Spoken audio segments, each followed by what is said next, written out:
Hi everyone, welcome to lab exercise 4.2 where we will be modeling natural selection. Now we're going to be doing this 2 different times. Once we're going to be following the directions found inside of the QR code, and then the second time we model natural selection we will be following the directions on the back. So let's do the first exercise. It says scan the QR code or go to this website. So you can do either of them. I went to the website on my computer. And it says bird beak speciation survey. So what we're going to be doing is we're going to be modeling different strategies that birds use in order to avoid overcompetition. So they're competing for a food source. Now, when competition is too strong over the food source, some members of this population may have a random adaptation that either benefits or hurts them. If they happen to, at random, develop some sort of strategy which allows them to eat, let's say, a different type of food, then this is called adaptive radiation. They will then very quickly speciesate into that niche and eat that food to avoid competing with the larger population. So let's see what that means. All right, it says pick a bird beak from the options on your lab table. Each team member picks a different one. So we have several different bird beaks available to us. We have a pipette, a spoon, a clothespin, and a forceps. So we're going to look at those different types of bird beaks. We also have 4 different kinds of food. We have rice, lentils, beans, and this one is going to be water. We're going to pour just a little bit of water in the bottom here. It doesn't have to be full. Now, if you have 4 teammates and you're doing this in class, then we have 4 different cups and 4 different bird beaks. And our 4 bird beaks are competing for these different food sources. So each team member has a small cup, and this is like our tummy. Okay, we're gonna try to fill our belly so that the bird's not hungry anymore. Now, this might be really easy if I have the spoon. I can just pick up as many beans as I want. I can pick up as much rice as I want. I'm not gonna do the water because I don't wanna get these wet, but I could get water if I wanted to. And actually the lentils are my favorite one because that one was really easy. So this spoon is very versatile. What about the pipette? I'm not going to be able to get anything out of the beans, rice, or lentils, but I can very easily grab the water. So we have somebody who can eat everything, and we have somebody who can only eat one thing. Imagine if there's a whole bunch of pipettes in this cup and they're all drinking this water. Even though the spoon could drink the water, there's too much competition there, so he's probably going to move to a less preferred food so that he doesn't have to compete for the water. We also have tweezers, and we can kind of model how well the tweezers pick things up. They pick up the beans really well, but it is a very slow process. So again, if we were at the table, then we would start this 30-second timer, and you and your teammates would have 30 seconds to collect as much food as possible. And each different bird might find different strategies work better for them. Then we click this next button, and it asks us which foods were the easiest to pick up. So when I was the spoon, pretty much everything was easy to pick up. Even the water was easy to pick up, though I didn't do it because I didn't want to get my beans wet. The forceps, the beans were really easy, but not really the rice, okay? In the clothespin, it was best at the rice. We didn't try the clothespin, let's try it. It does pick up like 1 bean at a time, but let's see about rice. It picks up quite a bit of rice, and we're able to eat quite a bit of rice. It's also okay at the lentils, but not nearly as good as the rice. So I would say this guy's preferred food source is rice. And then the last one is the pipette. The pipette could not eat any of these food sources, but it could drink the water. In this case, the water might represent the nectar from a flower. All right, Next is another timer. If we were in class, what would happen is I would isolate all the beans in one area, all the rice in another area, all the water in a fourth area, and all the lentils, all the lentils in a fourth area, the water in a third area. And this means that if you were the tweezers, you would have to go around the room trying to find the best food. The spoon would go around the room trying to find the best food. And what we end up with as a whole in the class is we notice that all the pipettes kind of collect around the water table. All of the forceps kind of collect around the bean table, and all of the clothespins collect around the rice table. And then we have the spoon. The spoon really likes rice and beans and can eat either of them, but if there's too many people crowded around this table, the spoon has the option to switch to an area where there's less competition. So that's what's going to happen in this exercise when we compete with the whole class. Then we fill out this survey again. Which foods were the easiest to access? And in this case, we might change our answers for some birds, but not others. For instance, the pipette was easiest for the water still, and they didn't have a lot of people to compete with because they were only competing with other people with pipettes. The clothespin did not really change in my experience. They still were preferred to get rice. The forceps preferred beans. But here's the interesting part. The spoonbill before could eat any of these items, but now is more likely to eat lentils because there's more competition for beans and rice. So we can submit this, and then we are going to see previous responses. When we see previous responses, we can go through and see the results for all the students who have done this experiment in the past. And what we notice is that we have a very distinct difference between a spoonbill bird and a pipette bird. So whether it was the first or the second experiment, the pipette was much more specific and the spoon was much more general. But when we see the second experiment, I see forceps looks very similar, with most people preferring, beans actually. The clothespin was not very specific. They kind of preferred all three equally, but not nearly as much as the spoon. And here we see the spoon did drink a little bit of water, but drastically compared to the second experiment where they didn't drink nearly as much water because there was much more competition for that specified water. What they preferred the most of was rice, right here.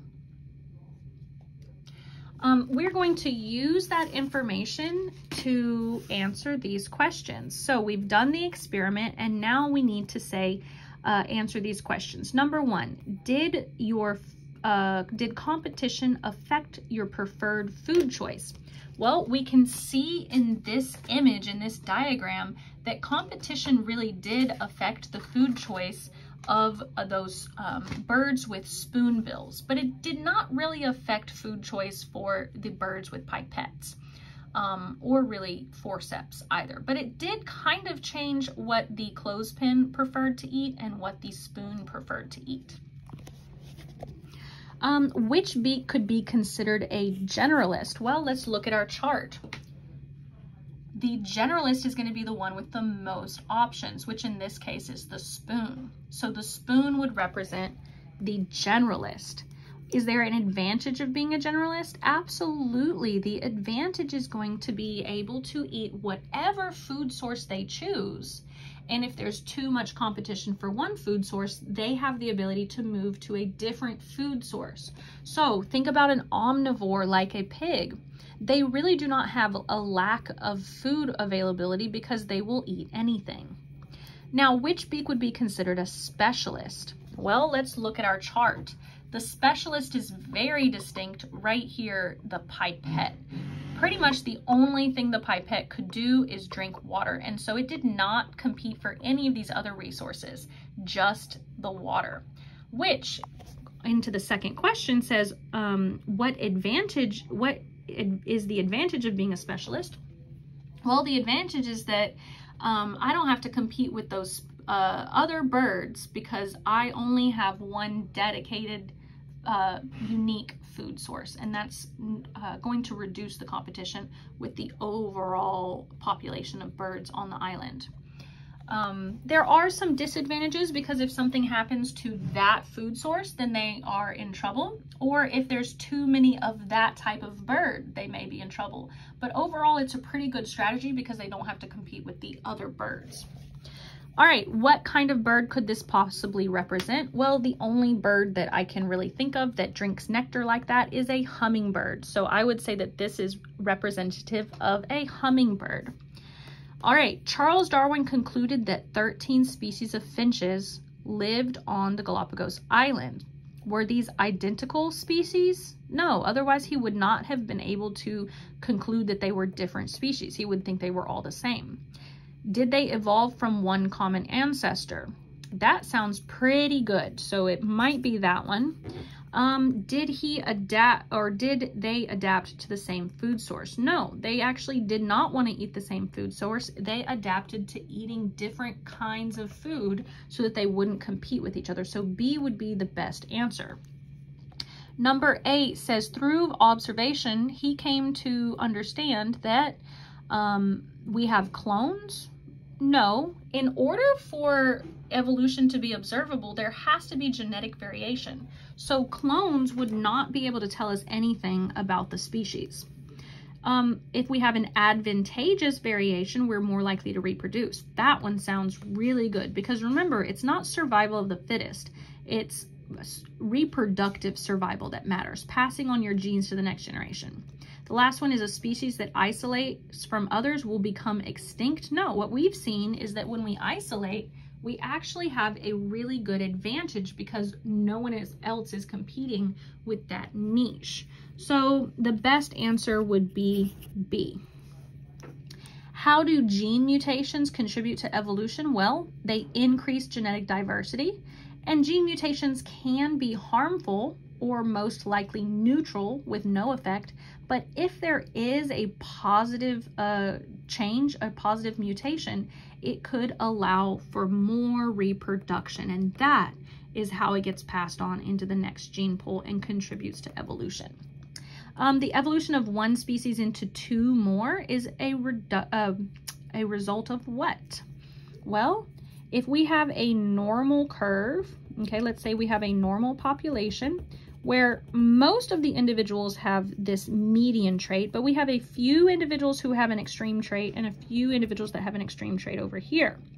Well, if those extreme differences are selected for and the mean is selected against, then what will end up happening is we get more and more members of the population at the two extremes, and it ends up being a bimodal curve or a two-humped curve where we see less and less individuals in this middle zone and more individuals on the extreme.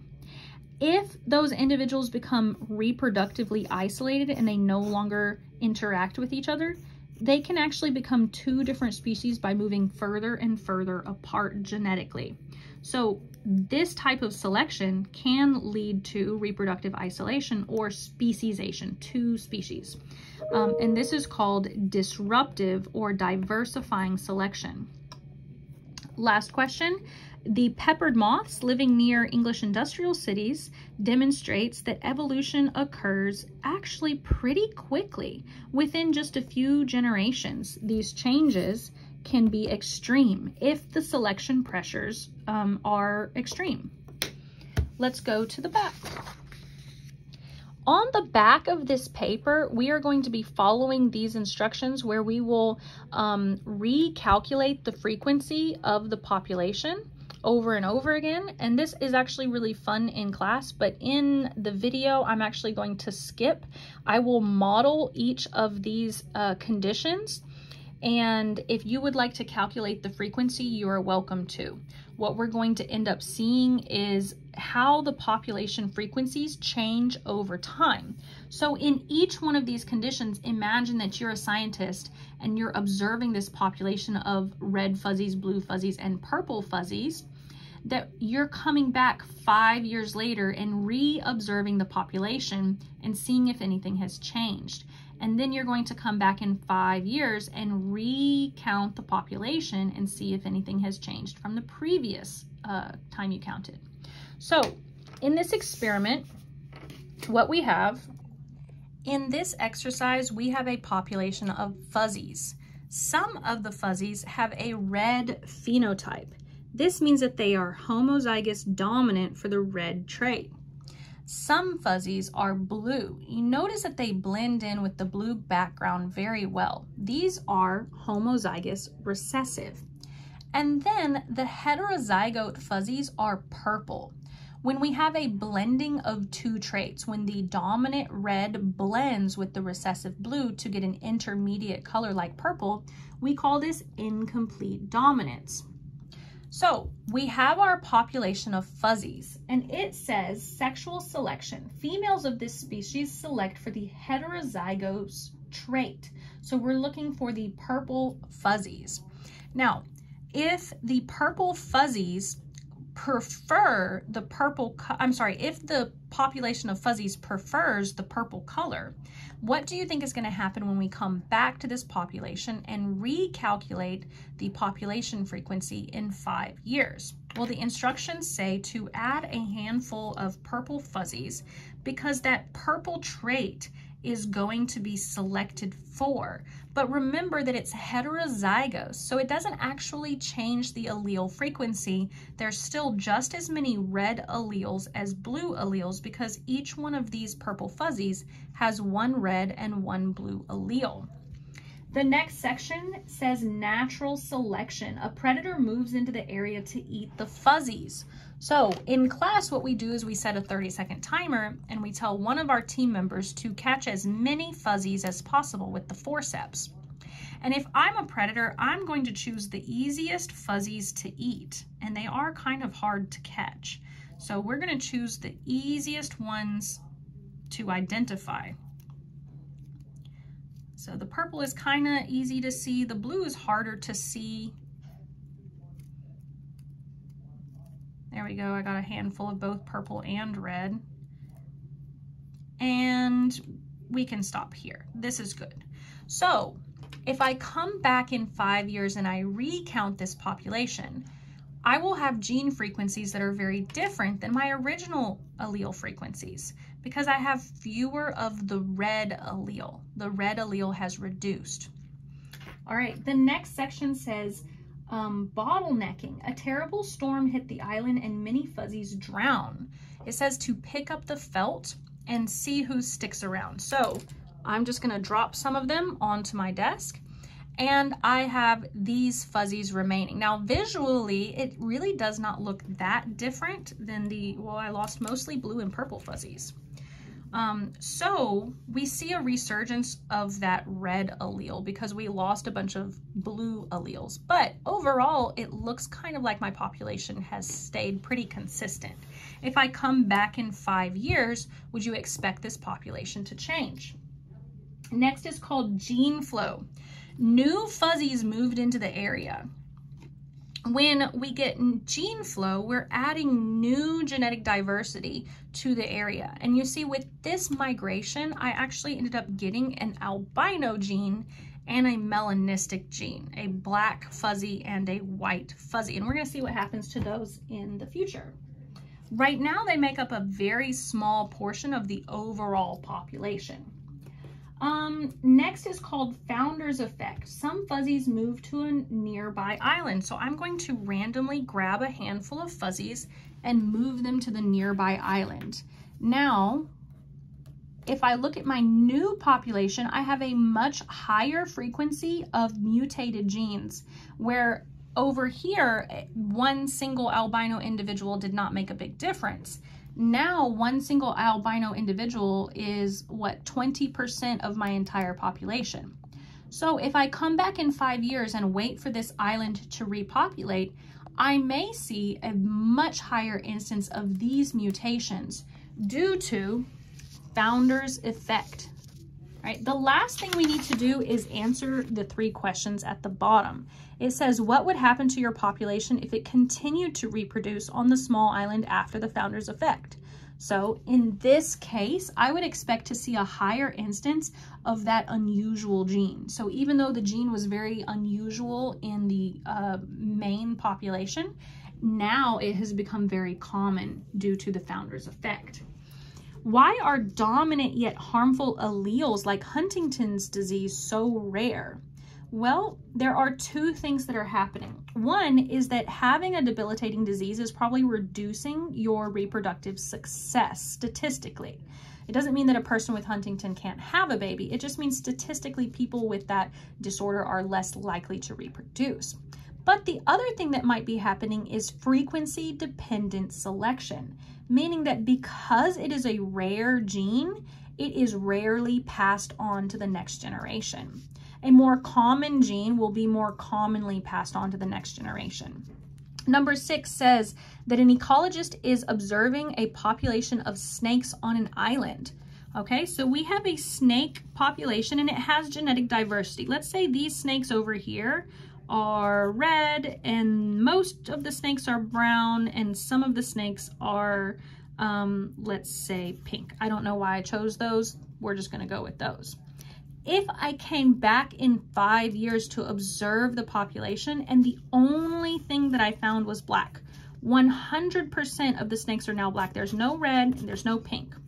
What I assume happened is something called stabilizing selection, where we selected against these extremes and we selected for the mean. So we can call this stabilizing selection. But when we get a homogeneous population, we can call it fixation. When something is fixed, it means the same. The example that I use in class is Dobermans. If I breed a Doberman with a Doberman, I should get a dog that looks like a Doberman. I would not get a dog that looks like a Chihuahua because the genes are very homogeneous phenotypically of that dog. All right, thank you for joining me this week for lab, and I look forward to speaking with you next week.